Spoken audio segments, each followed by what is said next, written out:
दिल्लीमध्ये शिवसेना प्रमुखांचा पुतळा तो तर आहेच, करायचाच, पण त्याच बरोबरीने दिल्ली काबीज करण्याचं स्वप्न हे शिवसेना प्रमुखांनी आपल्याला दाखवलं ते आपण पूर्ण करणार आहोत की नाही. म्हणजे हिंदुत्वासाठी सत्ता की सत्तेसाठी हिंदुत्व, हा एक प्रश्न. आम्ही भाजपला सोडलं, हिंदुत्व सुटलेलं नाही. भाजप म्हणजे हिंदुत्व नाही, त्रिवार नाही, कदापि नाही. कारण त्यांचं हिंदुत्व हे दिसते, म्हणजे त्यांनी वाटेल ते करायचं.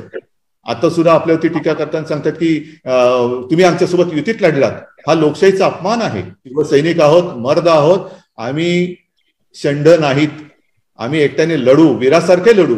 पण ही लढाई करताना तुमचे अधिकार जे आहेत तुम्ही ते वापरायचे नाहीत. आम्ही आमचे अधिकार सत्ताधारी म्हणून वापरणार नाही. हिंमत असेल तर कार्यकर्ते आणि कार्यकर्ते पक्ष म्हणून राजकारणात जसे भिडतात तशी भिडा, मग बघून घेऊ आम्ही कोण सरस आणि कोण काय होते. की तुम्ही जे आमच्याशी ठरवलं होतं ते वचन मोडलं आणि आम्हाला गुलामासारखं वागवण्याचं जे तुमचं स्वप्न होतं ते आम्ही मोडून टाकलं आणि केली काँग्रेसची युती, केली राष्ट्रवादीची युती. आम्ही जे केलं ते सूर्य उगवल्यानंतर केलं. सूर्य उगवण्याच्या आधी आम्ही शपथ घेतली नव्हती. आम्ही सूर्य उगवल्यानंतर शपथ घेतली, किंबहुना संध्याकाळची शपथ घेतली. म्हणजे संपूर्ण दिवस गेल्यानंतर छत्रपती शिवरायाच्या साक्षीने आणि त्यांच्या आशीर्वादाने शिवतीर्थावरती मर्दासारखी युती आम्ही शपथ घेतली. आपण घोषणा देतो, कोण आला, शिवसेनेचा वाघ आला. तो वाघ वाघासारखा जगला पाहिजे. आणि जे शिवसेना प्रमुख आपल्याला सांगायचे की 100 दिवस शेळीचं जीवन जगण्यापेक्षा एकच दिवस पण वाघाचं जीवन जगा.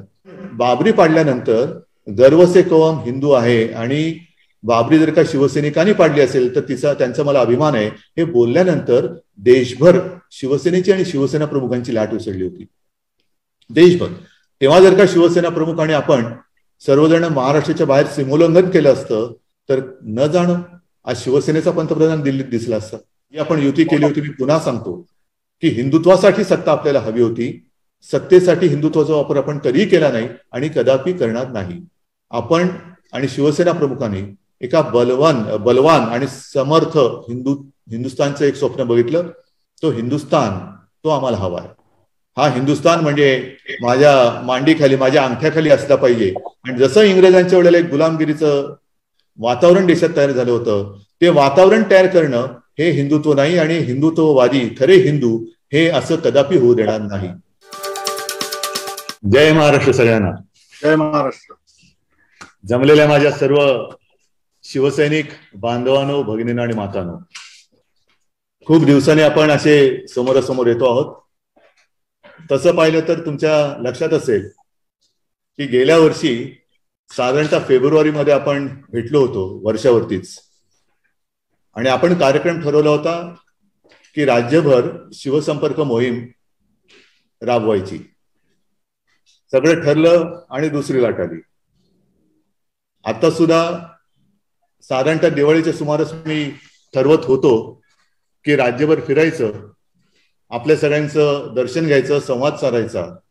आणि थोडं माझं मानेचं दुखणं उपटलं आणि त्याची शस्त्रक्रिया करावी लागली.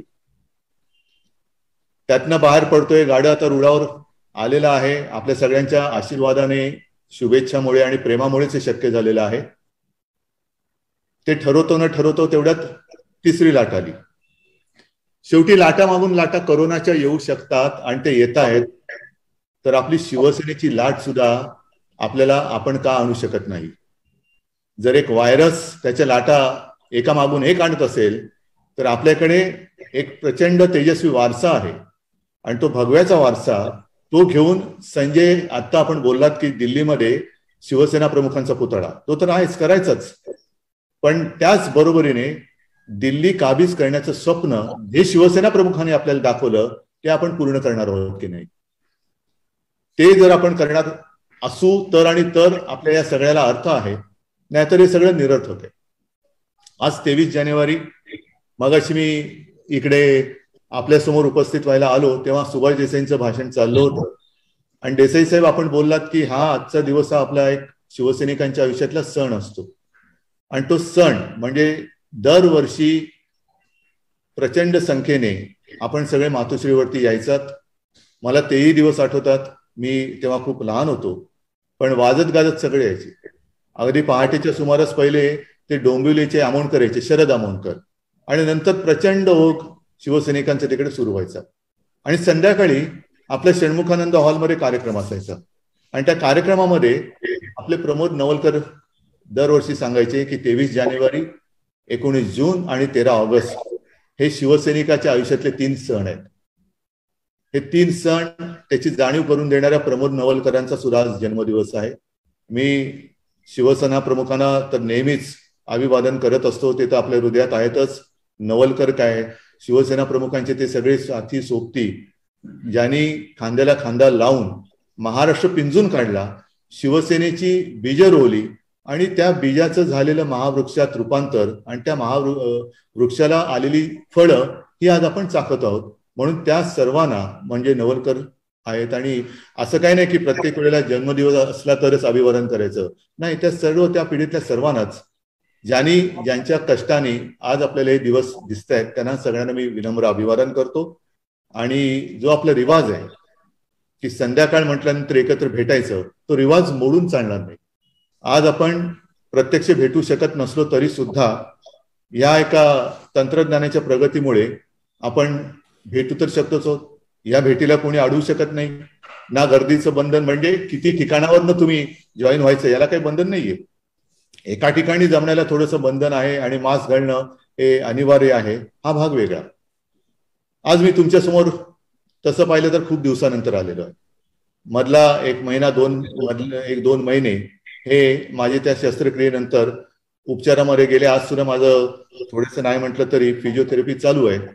पण लवकरात लवकर मी बाहेर तर पडणार, महाराष्ट्र पिंजून काढणार आणि तुमच्या सोबत तुमच्या साथीने जे भगव्याचं तेज आहे ते आज संजय आपण जे बोललात की जे विरोधक माझ्या तब्येतीची काळजी घेत आहेत त्या काळजीवाहू विरोधकांना ते तेज मी भगव्याचं दाखवणार आहे.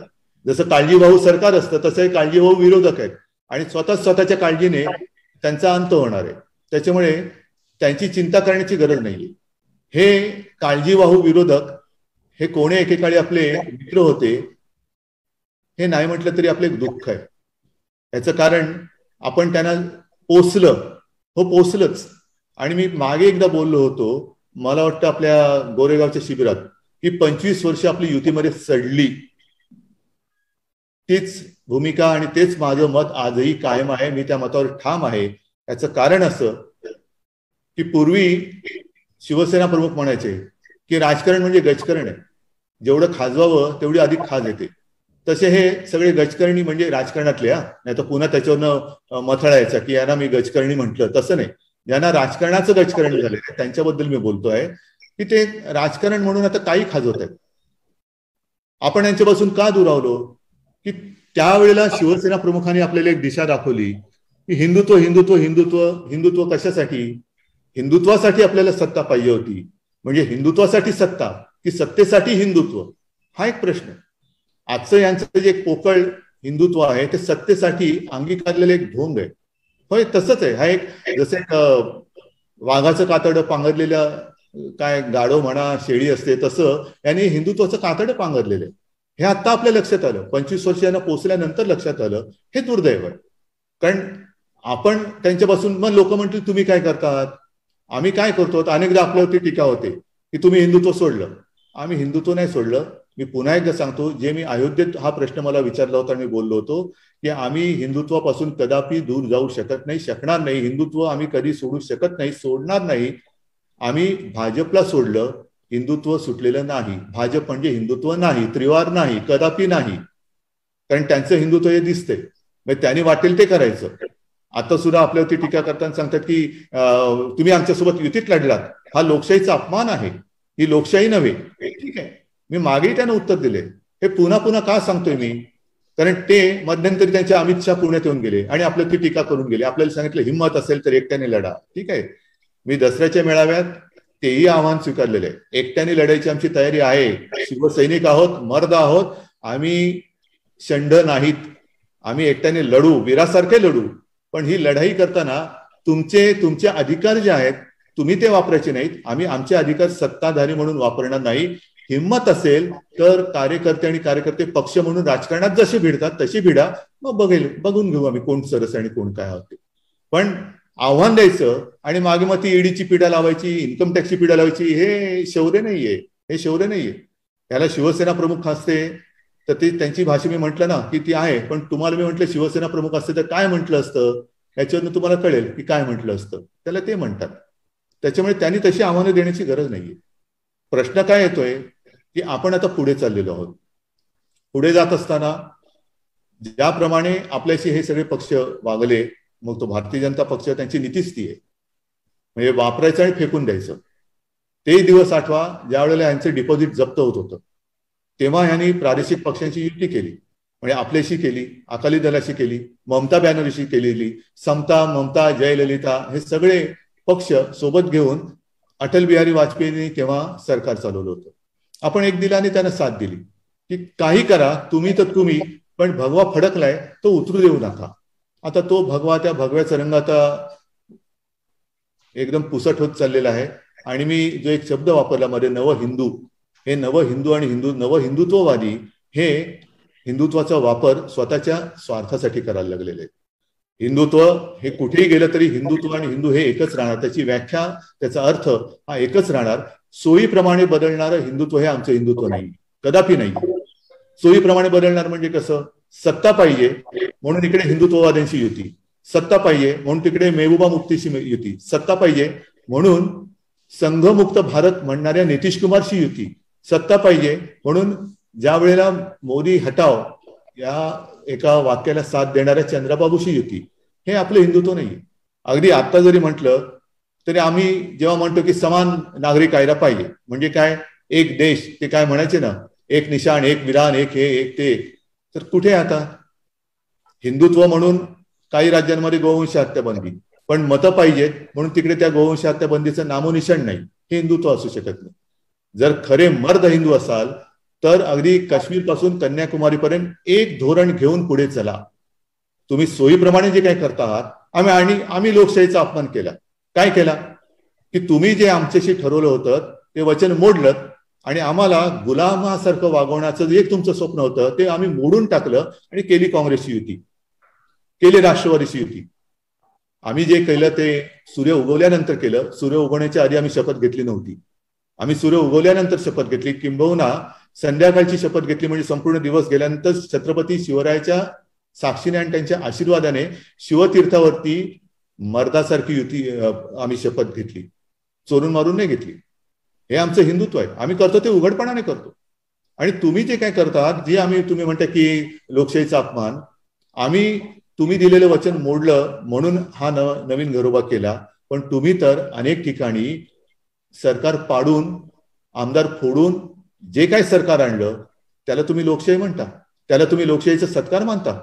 मग नितीश कुमार आणि लालूचा जो काही संसार चालला होता, म्हणजे चाललेल्या संसारामध्ये मोडता घालायचा आणि फोडाफोडी करून सरकार स्थापन करायचं आणि वर टेंबा मिरवायचा, बघा आम्ही कसे लोकशाहीवादी आहोत, आम्ही कसे हिंदुत्ववादी आहोत. हे नाही, हे हिंदुत्व आपलं नाहीये. मी आज केवळ हिंदुत्व या विषयावरती बोलायला आपल्यासमोर आलेलं नाहीये. काल परवाकडे ज्या निवडणुका झाल्या, नगरपंचायत असतील, मग लोकसभा कधी होत असेल, कधी विधान परिषदेच्या निवडणुका असतील, बँकेच्या निवडणुका असतील, आता ती वेळ आलेली आहे.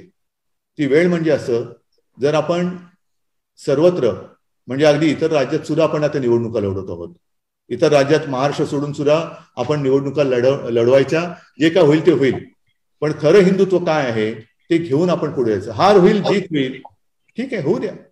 आपण विजयी झालो म्हणून डोक्यात उन्माद जाता कामा नये आणि हरलो तरी पराजयाने खचून जाता कामा नये. आम्ही लढणार आणि बघू ना किती दिवस हारू आम्ही बाहेरच्या राज्यात.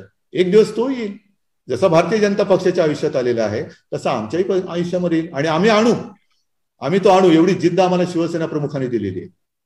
पण या ज्या काही निवडणुका आहेत त्यांचा आता निकाल लागल्यानंतर एक गोष्ट खरी आहे, एकतर आपण सर्व जागा लढवल्या नव्हत्या. आपण काही ठिकाणी आघाडी केली होती, काही ठिकाणी आघाडी झालेली नव्हती, सर्व जागा लढवलेल्या नव्हत्या. आणि मग जे काय वृत्तपत्रातून मथळे आले, काही ठिकाणी लेख आले की शिवसेनेचं असं का होतं, कसं काय होतं. आम्ही निवडून जे काही आमचे नगरसेवक किंवा सदस्य आलेले आहेत त्याचा जर का एक ढोबळ अनुमानाने जर का आढावा घेतला तर ठीक आहे. आज त्या मानाने जर का बघितलं तर आम्ही नंबर 4 वर आहोत. नंबर 4. पण जागा किती लढवल्या होत्या आजपर्यंत? जेवढ्या निवडणुका आम्ही लढवलेल्या आहेत, ह्या नगरपंचायत असतील, नगर परिषदा असतील, मग पंचायत असेल, काय असेल त्याच्यात कदाचित मला असं वाटतं की आजपर्यंत आलेल्या सर्व लोकप्रतिनिधीमध्ये यावेळेला आपले जास्त निवडून आलेले आहेत. मग युतीमध्ये जे काही लढलो होतो त्याही पेक्षा जास्त आलेले आहेत. पण ही समाधान याच्यावरती मी मानायला तयार नाहीये. आपण आपलं एक काय चुकतं, आपण खाईन तर तुपाशी नाही तर उपाशी. म्हणजे काय, लोकसभा आणि विधानसभा ज्या एका जिकरीने लढवतो, जिद्दीने लढवतो, तेवढ्या जिद्दीने ह्या निवडणुका लढवत नाही. मग माझ्यासह आपले नेते असतील, आता आपले मंत्री आहेत, जिल्हा प्रमुख आहेत, त्या निवडणुकांकडे फारसं लक्ष देतात का? ज्या पद्धतीने इतर पक्ष, मग भारतीय जनता पक्ष आहे, काँग्रेस आहे, राष्ट्रवादी आहे, ते ज्या पद्धतीने साध्या सुद्धा निवडणुकांकडे लक्ष देतात. अगदी मोठमोठे नेते त्यांच्या त्या रिंगणात उतरून प्रत्यक्ष निवडणूक लढत नसले तरी देखील त्यांच्या उमेदवारांना सर्व काही मदत करतात. तशी आपल्याकडनं होत नाहीये. मग ती मी म्हणतो ना, माझ्यापासून सुरुवात करतो. मी पण त्या तसं पाहिलं तर गुन्हेगार आहे. मी तरी कुठे फिरलो? यावेळेचा भाग वेगळा होता, पण इतर वेळेला मी सुद्धा तसं काही लक्ष दिलेलं नाहीये ना. आपल्या कोणत्या नेत्याने एखाद दुसरं सोडलं तर लक्ष दिलेलं असेल. तर हे यापुढे आता टाळलं पाहिजे. आपल्या आतापर्यंत या गेल्या 2 वर्षात 2 विधान परिषदा आपण हारलेलो आहोत. कशा हारलो? मग काही जण सांगतात की तुमच्यातच गद्दारी झाली. मला नाही वाटत. जे शिवसेना प्रमुख म्हणायचे तशी आईचं दूध विकणारी अवलाद आता आपल्यामध्ये आहे असं माझं मत नाही. आणि असेल तर त्यांनी अशी गद्दारी करण्यापेक्षा बिनधास्तपणाने शिवसेना सोडावी. बघून घेऊ आम्ही. जे शिवसैनिक कट्टर आहेत, त्या कट्टर शिवसैनिकांच्या मदतीने मुठभर राहिले तरी चालेल, पण त्या मुठभर शिवसैनिकांच्या मुठीमध्ये मी अभिमानाची आणि स्वाभिमानाची तलवार देऊन जिंकून दाखवल्याशिवाय राहणार नाही. या जिद्दीने मी मैदानात उतरलेलो आहे. असतील मुठभर, पण निष्ठावान आहेत. शेवटी लढाईमध्ये हार जीत ठरते ती निष्ठावानावरती ठरते. आणि म्हणून एक मुठभर असले तरी चालतील. अर्थात तशी वेळ काय अजून आलेली नाहीये. पण ही गद्दारी खरंच होते आहे का? आपल्याला दुर्लक्ष होते आहे का? माझं म्हणणं आहे की गद्दारी नाही, पण दुर्लक्ष नक्की होतं. काय ठीक आहे, ग्रामपंचायत बघून घेऊ रे, आपण पुढच्या वेळेला बघू. नाही, ज्याप्रमाणे आपल्या इतर प्रतिस्पर्ध्यांनी आणि आता आपले ज्या सोबती आहेत त्यांनी सुद्धा गावागावात, जिल्ह्यात, तालुक्यात संस्थात्मक कामं केलेली आहेत, संस्था उभारलेल्या आहेत. आज आपली सत्ता आहे. मी तुमचा पक्षप्रमुख मुख्यमंत्री आहे, पण किती जणांना माहिती आहे याच्यामध्ये सहकारमध्ये आपण काय करतो आहोत, संस्था नवीन उभ्या करण्यामध्ये काय करतो आहोत. मी मुख्यमंत्री झाल्यानंतर अनेक वेळेला नुसती जी काही पत्र येतात ती पत्रांचं तुम्हाला मी एक हे सांगेन. आता तसं बोलण्यासारखं ते नाहीये, पण तेवढ्यावरतीच आपण समाधानी आहोत. बाकीची सर्व इतर जण गावामध्ये संस्था पाहिजेत, चांगले कारखाने, ते सुद्धा नियमबाह्य पद्धतीने नाही. अजिबात तसं मी एकही होऊ देणार नाही. पण तसं आपण का संस्थात्मक कामं करत नाही? मग त्याचे सभासद असतात, ते सभासद त्या संस्थेला बांधील असतात. ते बांधील म्हटल्यानंतर त्यांना ते मत देणं प्राप्त आहे, त्यांना ते द्यावंच लागतं. तर अशी काहीतरी कामं ह्या सत्तेचा तुम्ही दूरगामी कसा उपयोग करता येईल. नुसतं दंड थोपटायचे, बेडक्या फुगवून दाखवायचे, एक हाती सत्ता आणि 2 हाती सत्ता, त्या हातांमध्ये बळ नसेल तर किती हात तुम्ही एकत्र आणले तरी काही होऊ शकत नाही. तुम्ही ही जी काही आपल्याला संधी मिळालेली आहे, मोठी स्वप्न आपण बघतो आहोत, पण ही जी काही संधी मिळालेली आहे त्या संधीचं सोनं केलं पाहिजे. संधीचं सोनं करा. बारक्यासारख्या गोष्टींमध्ये आता ते तर आहेच. अन्यायाविरुद्ध जेवढी शिवसेना लढते, जसं आता संजय तुम्ही म्हणालात की शेतकऱ्यांचा जो लढा, तसा आपण लढ्यामध्ये कधीच मागे पडलेलो नाही. महाराष्ट्रामध्ये लढणारा हा एकच पक्ष आहे आणि त्याच्याकडे शिवसैनिकांसारखं बळ आहे. असं बळ क्वचितच एखाद्या पक्षाकडे, प्रादेशिक पक्षाकडे जरूर असते. अगदी ममता बॅनर्जींकडे आहे. ती बघा, एक बंगालची वाघीण. आपण घोषणा देतो, कोण आला, शिवसेनेचा वाघ आला. तो वाघ वाघासारखा जगला पाहिजे. आणि जे शिवसेना प्रमुख आपल्याला सांगायचे की 100 दिवस शेळीचं जीवन जगण्यापेक्षा एकच दिवस पण वाघाचं जीवन जगा. तो वाघ वाघासारखं जर का डरकाळी फोडणारा नसेल तर तो त्यांनी वाघाचं नाव लावू नये, वाघाचं विशेषण स्वतःला लावू नये. वाघ असाल तर त्या बंगालच्या वाघिणीकडे बघा कशी लढली.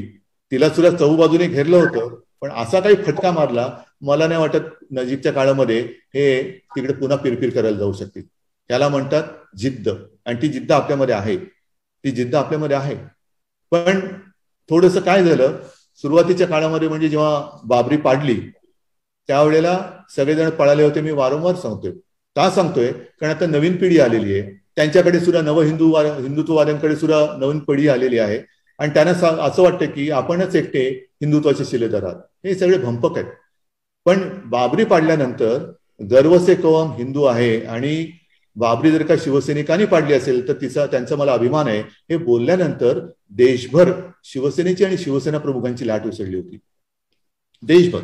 तेव्हा जर का शिवसेना प्रमुख आणि आपण सर्वजण महाराष्ट्राच्या बाहेर सीमोल्लंघन केलं असतं तर न जाणं आज शिवसेनेचा पंतप्रधान दिल्लीत दिसला असता. एवढी प्रचंड लाट होती तेव्हा. ही लाट आपण पुन्हा आणू शकलो पाहिजे. पण त्यावेळेला जे घडलं ते आता घडू द्यायचं नाही. तेव्हा शिवसेना प्रमुखाने काय विचार केला, ठीक आहे रे, हे हिंदुत्ववादी आहेत ना, भगवा फडकवणार ना, चला तुम्ही देश सांभाळा, मी महाराष्ट्र सांभाळतो. आणि तिकडेच आपलं घोडं आडलं. कारण आपण विश्वास टाकला, त्यांनी विश्वासघात केला. त्यांनी दिल्ली तर आपल्या मदतीने जिंकलीच, पण आपल्यात आता आपल्या घरामध्ये घुसून आपल्याला नामशेष करायच्या मागे लागल्यानंतर मग आपण उलट फिरून पंजा मारायचा, तो मारावाच लागला, तो मारला. कारण आपली फसगत केली, आपली फसवणूक केली. आम्ही तुम्हाला पूर्णपणाने झोकून देऊन तुमचा प्रचार केला संपूर्ण देश. म्हणजे मी सुद्धा त्यावेळेला मला बोलवल्यानंतर मी मोदीजींचा अर्ज भरायचा होता. दुसऱ्या दिवशी मी अर्ध्या रात्री तिकडे पोहोचलो. दुसऱ्या दिवशी आपली बांद्रा कुर्ला कॉम्प्लेक्सला सभा होती, तिथे पोहोचलो. अमित शहाचा अर्ज भरायला गेलो. म्हणजे सगळीकडे ते जे म्हणतात ना की आमचा चेहरा लावून तुम्ही जागा जिंकता, तर माझाही वापर करून शिवसेनेचाही वापर करून तुम्ही जिंकलात असं आम्ही म्हणू शकतो. कशाला पाहिजे होतो मी तिकडे, कोण आहे मी असा की अर्ज भरायला माझी तिकडे उपस्थिती पाहिजे होती. आग्रह करून करून मला बोलवलं होतं आणि मी गेलो होतो. पण जिंकल्यानंतर वापरा आणि फेकून द्या. आपल्याला नामशेष करायला गेले, अकाली दलाला गेले. आज सगळे एनडीए मध्ये राहिले किती लोक, एनडीए मध्ये विशेष काही लोक राहिलेले नाहीयेत. आणि पूर्वीची एनडीए तर आता शिल्लकच राहिली नाही. आता सगळ्यांना साथ घेऊन जिंकले आणि जिंकल्यानंतर एकटेच वरती बसले. हे काही हिंदुत्व असू शकत नाही. त्यावेळेला जी आपण युती केली होती, मी पुन्हा सांगतो की हिंदुत्वासाठी सत्ता आपल्याला हवी होती. सत्तेसाठी हिंदुत्वाचा वापर आपण कधीही केला नाही आणि कदापि करणार नाही. आपण आणि शिवसेना प्रमुखांनी एका बलवान आणि समर्थ हिंदुस्थानचं एक स्वप्न बघितलं. तो हिंदुस्थान तो आम्हाला हवा आहे. हा हिंदुस्थान म्हणजे माझ्या मांडीखाली, माझ्या अंगठ्याखाली असला पाहिजे. आणि जसं इंग्रजांच्या वेळेला एक गुलामगिरीचं वातावरण देशात तयार झालं होतं, ते वातावरण तयार करणं हे हिंदुत्व नाही. आणि हिंदुत्ववादी खरे हिंदू हे असं कदापि होऊ देणार नाही. जर आज आपण आणि सगळे देशातले नागरिक गप्प बसले तर पुन्हा एकदा कदाचित गुलामगिरी नशिबी येईल की काय, अशी परिस्थिती ही निर्माण होऊ शकते. मग आणीबाणीच्या आठवणी काढायच्या.